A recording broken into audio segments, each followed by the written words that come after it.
Hello నమస్తే. ఈరోజు మన రెసిపీ అయితే క్యాబేజీ కర్రీ ప్రిపేర్ చేస్తున్నాను. కొంచెం స్పెషల్గా అనమాట. దీనికోసం అయితే ఒక గడ్డ క్యాబేజీ తీసుకున్నాను. హాఫ్ కేజీ కంటే తక్కువే ఉంటుంది అనుకోండి. కాకపోతే లేతగా ఉంది. లేతగా ఉన్న క్యాబేజీ అయితే కర్రీ టేస్ట్గా ఉంటుంది. తక్కువ అవుతుంది అనమాట ఉడికిన తర్వాత. కానీ టేస్ట్ అయితే సూపర్గా ఉంటుంది. ఎప్పుడైనా మనం కొన్నప్పుడు ఇలాగే కొనుక్కోవాలి. ఆల్రెడీ దీన్ని అయితే నేను కడిగేసి శుభ్రంగా వాటర్ వంపేసి గిన్నెలో వేసి పెట్టుకున్నాను. ఇందులోకి ఒక ఇలాచి, 2 లవంగాలు, ఒక ఇంచు పట్ట ముక్క, ఒక చిటికెడు షాజీరా వేసుకున్నాను. కొంచెం పచ్చి కొబ్బరి అయితే తీసుకున్నాను, మిక్సీ కానీ తురిమి కానీ ఇందులో వేసుకోవటానికి. ఇప్పుడు దీనికోసం ఒక పెద్ద టమాటో ఇట్లా చిన్నగా కట్ చేసి వేసుకోవాలి. అలాగే కొత్తిమీర, కరివేపాకు కూడా ఇందులో వేసుకుంటున్నాను. ఇంకా ఎల్లుల్లిపాయలు అయితే ఒక 5, 6 ఇట్లా కచ్చపక్కగా దంపేసి పెట్టుకోవాలి. పసుపు 1/2 టీ స్పూన్ వరకు, 1 టేబుల్ స్పూన్ నిండా కారం పొడి తీసుకున్నాను. అలాగే కొంచెం తక్కువ 3/4 టీ స్పూన్ వరకు అయితే ఉప్పు తీసుకున్నాను. ఇవి మొత్తం ఇందులో వేసుకున్న తర్వాత ఇంకా దీనికోసం అయితే పెసరపప్పు 1 టేబుల్ స్పూన్ వరకు తీసి కడిగి నానబెట్టి ఉంచానమాట. అది కూడా ఇందులో వేసుకుందాం. వేసుకున్నాక ఇప్పుడు ఆయిల్ ఒక 2 టేబుల్ స్పూన్ల వరకు అయితే ఆయిల్ వేసుకుందాం. ఆయిల్ కొంచెం ఎక్కువే పడుతుంది ఈ కర్రీలోకి అయితే.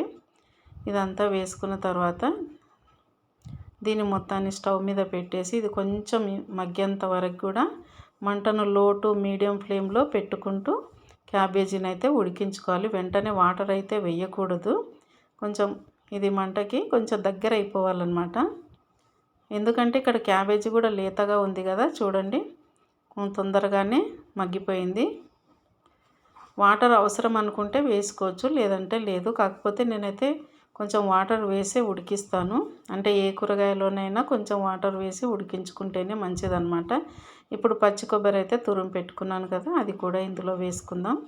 టేస్ట్ అయితే బాగుంటుంది. ఇంకా మిక్సీ పట్టేసినా బాగుంటుంది, ఇలా తురుము వేసుకున్నా కూడా బాగుంటుంది. ఇలా పచ్చి కొబ్బరి వేసుకున్న తర్వాత ఒకసారి కలిపేసుకొని కొంచెం ఒక 1/2 కప్పు వాటర్ వేసుకుంటే సరిపోతుంది. ఇది మొత్తం దగ్గరికి ఉడికిపోతుంది అనమాట. ఇందులో పెసరపప్పు, కొంచెం గరం మసాలా వేసాం కాబట్టి తినేటప్పుడు ఈ కర్రీ అయితే టేస్ట్ అయితే చాలా బాగుంటుంది. చపాతీకైనా, రైస్కైనా, మామూలుగా రైస్కి అయితే ఇంకొంచెం పప్పు అయినా లేదంటే ఏదైనా రసం కానీ చేసుకుంటే చాలా బాగుంటుంది అన్నట్టు.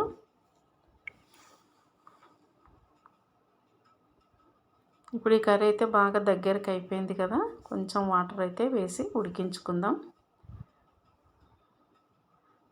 ఇలా వాటర్ వేసిన తర్వాత ఒకసారి కలిపేసుకొని ఇది దగ్గరికి అయ్యేంత వరకు మూత పెట్టేసి ఉడికించుకోవటం. ఇంకా ఇందులో ఇష్టం ఉన్నవాళ్ళు కొంచెం ధనియా పౌడర్ కూడా వేసుకోవచ్చు. నేనైతే ఏం వేయలేదు, మామూలుగా పచ్చి కొబ్బరి, ఈ గరం మసాలా కొంచెం వేసాను అనమాట. ఇంకా కర్రీ అయితే దగ్గరికి అయిపోయింది కదా, ఇంకా దింపేసుకోవటమే. ఈ కర్రీ టేస్ట్ అయితే చాలా బాగా వచ్చింది, నాకైతే నచ్చింది. చూడండి, మీకు కూడా నచ్చితే ఒకసారి ట్రై చేయండి. అంటే చాలామంది చాలా రకాలుగా చేస్తారనుకోండి, ఒక్కొక్కరు ఒక్కో విధంగా ఒక్కో టేస్ట్గా అనమాట. ఒక్కోసారి ఇట్లా కూడా చేయండి, టేస్ట్ అయితే భలే ఉంటుంది. రైస్లోకైనా చపాతీలోకైనా. ఇంక అంతేనండి, చూశారు కదా. నచ్చితే ఒక లైక్ ఇవ్వండి, సబ్స్క్రైబ్ చేసుకోండి. ఓకేనా? Thank you.